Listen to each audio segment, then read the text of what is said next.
Hard to believe. We are at our last week of the semester. We just have finals to go. This is our last chapter, chapter 31, about Europe from 1840 to 1900. And this is a lot of material. There will be a few videos that will be jam-packed here.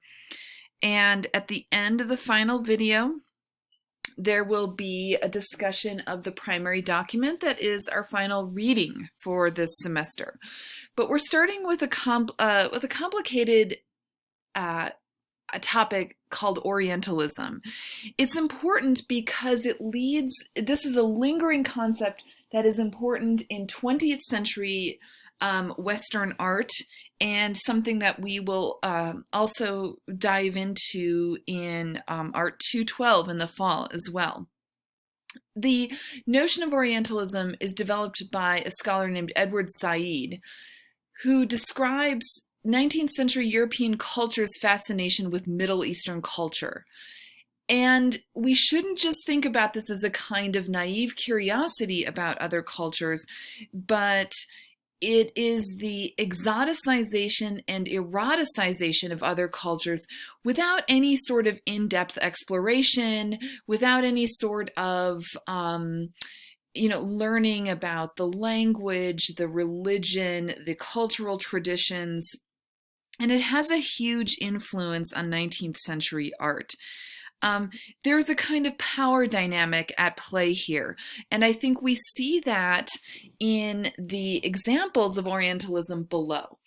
That power dynamic is thinking about the Middle East or any place outside of Europe as weak, feminine, overly sexualized, passive, on display for the assumed viewer. And that assumed viewer is intellectual, male, rational, and European. Let's take a look at another example here of how Orientalism plays out and establishes these really damaging stereotypes that still affect our culture today. So this is Jean-Léon Gérôme's Slave Market from 1866, where we see the kind of exotic garb of the figures, the female nude here in the center, even the dilapidated kind of market square, all produces this kind of exotic and erotic scene. And this painting has actually been used in political campaigns and political posters for right-wing anti-immigrant parties in Europe. And we see an image from Gérôme's Slave Market here on this poster, and it says, "So that Europe doesn't become Eurabia.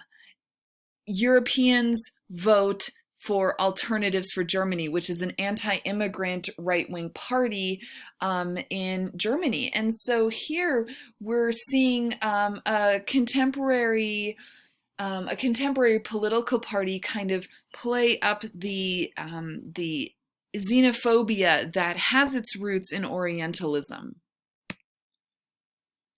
Lots of isms in this chapter.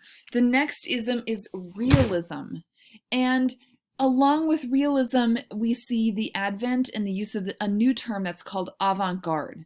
This is originally a military term that means advanced scout, and it describes the forward-thinking, forward-seeing artists of the modernist period, the subset of radical artists who rejected all convention and stood apart from their peers. And many people consider Gustave Courbet, the realist painter, to be the founder of the avant-garde.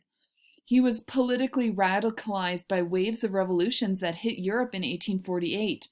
And this is the same year that Karl Marx and Friedrich Engels published their Communist Manifesto that call for a radical revolution, a radical kind of egalitarian approach to reorganizing political institutions. Realism engages with the immediate environment. Gustave Courbet returns to the earthly realm, not the realm of feelings and romanticism or the realm of lofty ideals in neoclassicism, but he wants to depict the world as it is lived and experienced in this time of great transformation and also anxiety. And let's take a look here at an example of realism. This is why it's important for us to think about using the term naturalism when something is depicted as it appears in the natural world, and save the term realist or realism for this movement. And that's why it's also important to capitalize this. Courbet is a capital R realist. And here we see a typical realist subject that engages with the immediate environment. This is not a grandiose religious or a history painting, but it's still painted on a monumental scale. It was exhibited in the 1850 Salon and created a huge uproar because it expresses poverty without any sort of sentimentalizing or idealizing it. It shows us in the inequality in society on a kind of scale where we have to confront it. We have to grapple with it. Courbet also paints in a very crude way. He uses the palette knife to apply a lot of pigment, and he paints in an impasto style, which is thickly applied paint. We also see this kind of drab use of color. And this is a quote from Courbet about realism. He says, "I am not only a socialist, but a Democrat and Republican as well. In a word, a partisan of all the revolution, and above all, a realist. For realist means a sincere lover of the honest truth." And this is the honest truth. Stonebreakers, this is very humble work. And we see a young boy and an old man literally breaking up stones for gravel, for construction. This is, we see their tattered clothing, we see their weathered hands, and their faces are obscured. I think that's a way for Courbet to keep these figures anonymous, that this could be anyone's grandfather, son, father, brother. We're meant to, I think, empathize with these figures. And the use of tattered clothes, the straining limbs, the earth tones, I think all contribute to that effect. All right, this is going to be another work where I'm going to be kind of moving through a few things, not discussing everything here, just for the sake of keeping things simple, clear, and straightforward. And we're going to talk about a really important watershed painting by another realist. This is Manet. Note, again, the spelling. We are going to talk about Manet and Monet. They were both friends, but two different artists. And Manet, although he is sometimes lumped in with the Impressionists and was friends with a lot of Impressionists like Monet, he really is a realist in his work. And Manet's two important works, Luncheon on the Grass and Olympia, both from 1863, are these two watershed moments in art history. And again, a lot of the work we're going to see here, including these two important paintings by Manet, they will haunt us in Art 212, so we have to pay attention. What we see is a progressive erosion of the hierarchy in the art world. By the time of the 1863 Salon, there are thousands of entries. It includes people who are still following these rigid academic standards. And it also includes people like Manet who are beginning to reject these standards. They want to break out of the very rigid art world. And so what happens is there's a kind of B, the kind of B team salon, the Salon des Refusés, the Salon of the Refused. These are people who didn't make it into the official salon. And that included both Luncheon of the Grass and Olympia. And a lot of people criticized both of Manet's works. They called them evil but not mediocre, shameful open sores, and a lot of times it is the loose brushwork that is criticized in Manet's work at this time. Think about academic neoclassical painting. The goal there is to not see a single brush mark. It should appear so pristine, crisp contour lines. They looked at Manet's work and said, look at these big, fat, unblended contour lines that we see here, maybe, or here. Oh, there goes the garbage truck, of course.